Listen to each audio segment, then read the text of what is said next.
Hey explorers, Globey here. Before we go behind the scenes of this quake, drop a like so more people get this alert. Knowledge is safety. On October 4th, 2025, a magnitude 6.0 quake struck off the east coast of Honshu, Japan. Located at a shallow 10-kilometer depth, which means strong shaking was felt by many nearby communities. Fortunately, early reports say no major damage or casualties yet.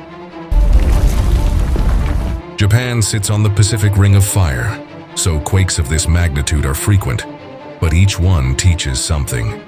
Shallow depth plus seaside location can increase risk of aftershocks, infrastructure strain, and tsunami concerns, even if warnings haven't been issued yet. Most quake drills and building codes in Japan are very advanced. That's likely why lives were spared this time.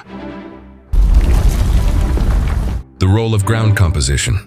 In some coastal towns, soft soil can amplify shaking. Early warning systems.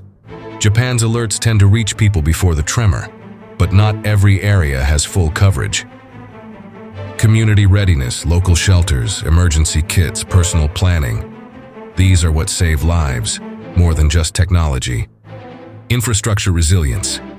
Bridges, houses built to strict seismic standards help reduce damage, but remote areas often lag behind.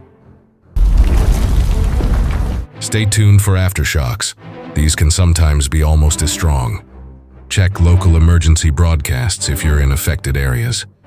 Prepare. Secure heavy furniture, no safe zones in your home. Have an emergency kit, water, meds, flashlight. Remember, feeling tremors always danger, but staying aware is everything. Earthquakes like this remind us that nature's power is always near, even when we forget. If you found this breakdown helpful, hit subscribe and share this video so more people know.